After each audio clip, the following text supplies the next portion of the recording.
عليكم ورحمة الله وبركاته. في فيديو النهاردة عايزة اتكلم معاكم عن ماتش مهم جدا، هو ماتش مصر وبلجيكا اللي انتهى بنتيجة 2-1 لصالح مصر. هدف لصالح مصطفى محمد، والهدف التاني كان من نصيب تريزيجيه. الصراحة الماتش ده نقدر نوصفه عودة للفراعنة، عودة بجد كانت مهمة جدا، ونقطة كان لازم بجد مصر تاخدها من بدري قوي، لكن خدناها متأخر. ودايما اي منتخب او يعني نوصفه بالانسان، اي انسان بيدرك اخطائه بعد فوات الاوان، لكن احنا ممكن نبقى ادركناه ممكن بعد شبه فوات الاوان. لكن لسه عندك افريقيا السنه الجايه، لازم وده لازم يحصل ان روي فيتوريا يستمر مع مصر علشان نقدم مستوى يليق باسم مصر ونجيب التامنة باذن الله في افريقيا، لانه لعب جيم ما تقدرش توصفه اذا كان مفتوح ولا مغلق. عمل كل حاجه، قادر يقفل على لعيبه كويسه. اكرم توفيق عمل مباراه رائعه جدا، عكس ان اقوى جبهات بلجيكا الجبهه اللي كان بيلعب فيها اكرم توفيق، وقدر يقفل النقطه دي. ممكن يبقى في كور عدت، لكن ده ما ينكرش ابدا ان اكرم توفيق عمل اداء رجولي ويستحق الشهاده بيه والاشاده بيه ان هو لاعب جميل جدا وعمل اداء رائع جدا.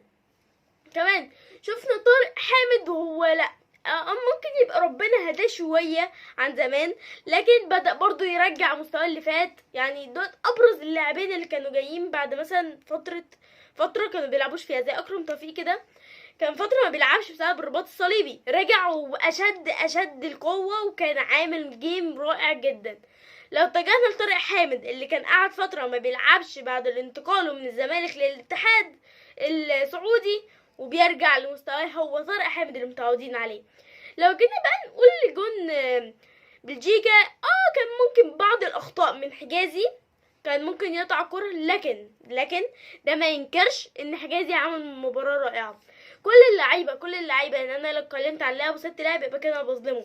تريزيجيه عمل فرصتين في الشوط الاول رائعين جدا، واول فرصه لمنتخب مصر كان تريزيجيه هو اللي عاملها باقدامه رائعه جدا، والفرصه التانية كانت فرصه من اليمين وفرصه من الشمال، والجون اللي جابه كان من بره منطقه الجزاء. وده يثبت لك ان تريزيجيه لاعب متنوع في لعبه، لاعب رائع جدا وبدا يرجع لمستواه. كان جاله رباط صليبي هو في استون فيلا، وهو دلوقتي بيلعب في ترابزون سبورت، لكن هيرجع لمستواه.